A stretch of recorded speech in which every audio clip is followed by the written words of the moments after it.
I have been with my fiancé for 2 years. We are both 37 years old. We're getting married soon. I've only met her family a couple of times. My daughter, Judy, 16 years old, has never met them till very recently, where they hosted dinner to celebrate 4th of July, and that's when they met her for the first time. Judy has a visible burn scar on her forehead. It was due to an accident she was in when she was 9. She used to be incredibly insecure about it, to the point where I was forced to homeschool her, and it was hard trying to deal with and navigate through this rough time. Now she's doing a lot better, though some comments can really cause her to become stressed out and anxious. My fiancé knows all that and respects it. Before we went to her parents' house, I asked her to tell them about Judy and her struggle, and get to try and not say anything negative about it or possibly mention it. She said she would guarantee no one will say anything. We got to the event and they talked to Judy, and she slowly warmed up to them. Everything was going well till it was dinner time. My FMIL looked at Judy while she was eating and pointed at her scar, basically asking questions about it, which made Judy lose her appetite and start to get uncomfortable. I kept sending my fiancé and her mom signs to knock it off, but to no avail. Finally, FMIL then brought up the wedding and asked my fiancé if it'd be possible to Photoshop the scar out of any wedding photos that will have Judy in them, just in case they distract viewers. I was dumbfounded. Fiancé said nothing, just stared casually while nodding. I looked at Judy and it was clear this got to her. I leaned closer and asked if she was feeling uncomfortable and that we could leave if the answer was yes. She took her time, then nodded and said, "Yes, I'm feeling uncomfortable right now." I got up and told her to get ready cause we were leaving. My fiancé, her mom and the family started insisting we finish dinner and stay, but I refused. I took Judy and got in the car and left before even talking to my fiancé. Obviously, she was pissed. She called and was angry, talking about how I disrespected her parents by taking Judy and leaving in the middle of dinner and not even saying goodbye. I told her that Judy was feeling uncomfortable with Mills' comments and questions.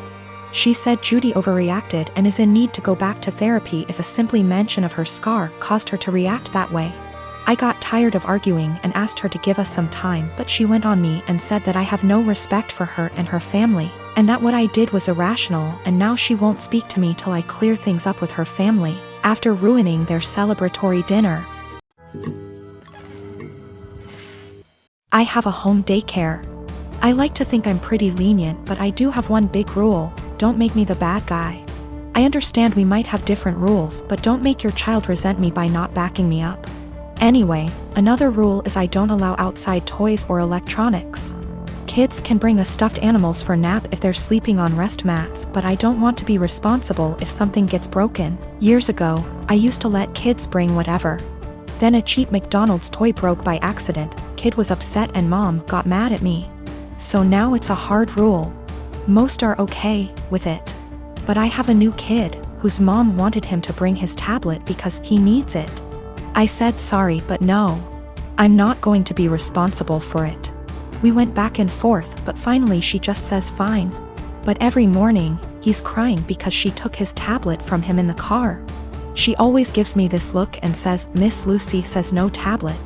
I always try to say we have plenty of toys, but the kid spends the whole morning sulking. I've talked to mom, asked her to leave it at home and not even put it in the car, but she says he needs it.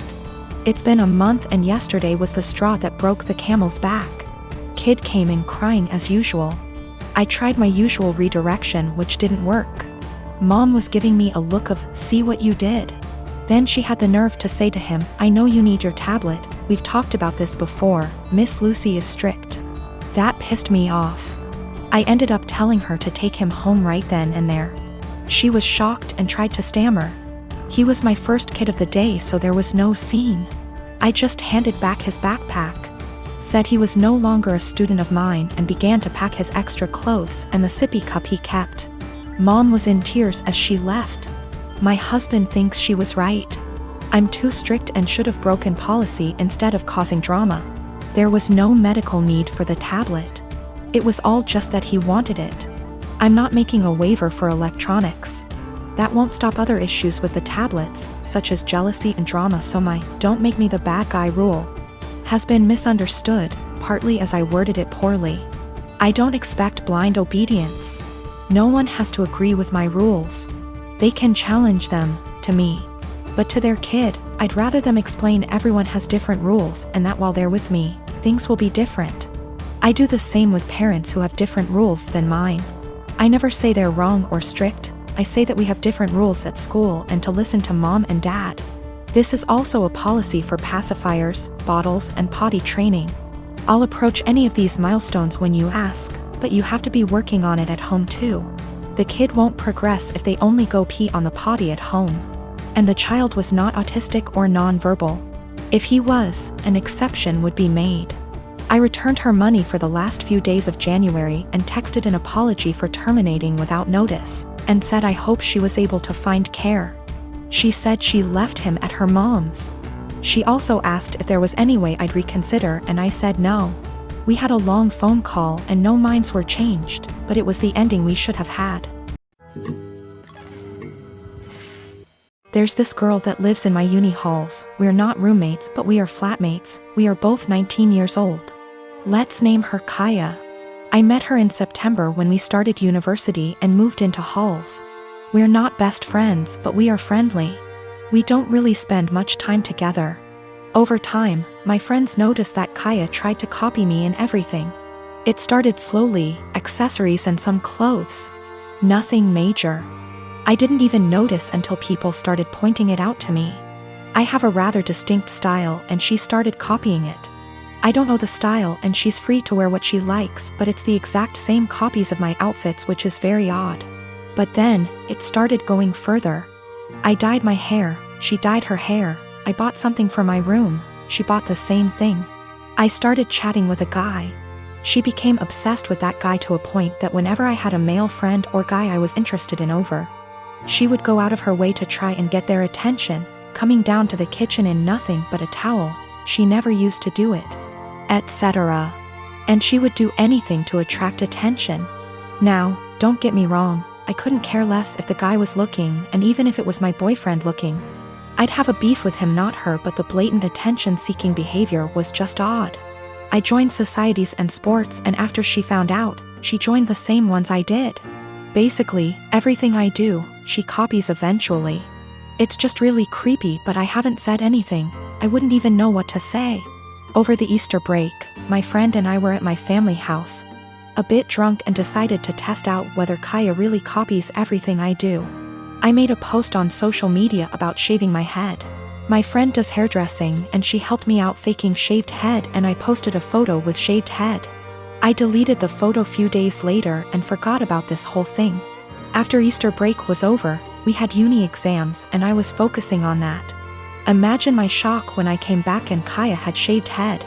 And she was pissed when she saw me. She started shouting how I lied to her and why would I do that. She went on and on and on, really angry. Admittedly, I ignored her and hid in my room. She sent me a text telling me that she expects me to pay for her wig as it's my fault she shaved her head. I replied that absolutely not, that it was not my fault, and she decided on her own to do that. She kept attacking me over it every time I saw her. It's been a few days since I came back from Easter break. My exams start tomorrow, and yesterday I received an email from my university, asking me for a meeting over the issue. She reported me to uni over something she's done. I am genuinely confused. Was I really in the wrong? I am a 35 years old female, just got engaged to my fiancé 37 male Sam.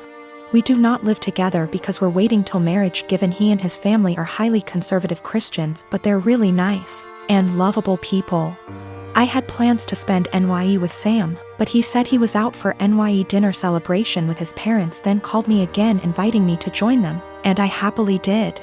His parents were there, they welcomed me and ordered many dishes and desserts and drinks.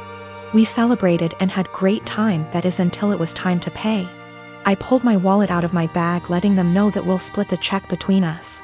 Sam mumbled, "No, you don't have to, we invited you," but I insisted. He and his parents then stared at me. I asked what was wrong, and both mother-in-law and father-in-law said they didn't have money on them. I was shocked. I turned to Sam and he said he too forgot his wallet at home and didn't bring enough money to cover even on round of drinks. His dad then laughed nervously, "Right, so guess we should let the doctor pay." I was taken aback. I said, I'm sorry, but no, this is just so much money to spend on one dinner by myself, and I didn't think I was expected to pay the entire bill. Sam said I should pay and he'd pay me back later, but I said no, since I know he will have to get a job to pay that much money. I said, I'm sorry, but this isn't the first time I've been put in this situation by him and family, where I'm expected to rescue them after they somehow forgot their wallets and expect bothers to pay hundreds for their extravagant dinner. I told them I'll only pay for what I had and that's it. He and his parents were shocked. They started arguing about how I have the potential to pay right there and then, but I was acting as if they were strangers, not family. But that doesn't mean I'm obligated to pay. How could someone go out to a fancy restaurant, order so many dishes, desserts and drinks without bringing money? Sam begged that I just do it and call it a night, but I refused. The argument got heated, then I got up and walked out. Sam called later at 2 a.m. basically yelling that I ruined NYE celebration and made his parents suffer, because I refused to pay the entire bill. AMD instead acted selfishly and paid only for myself, after they were gracious enough to invite me.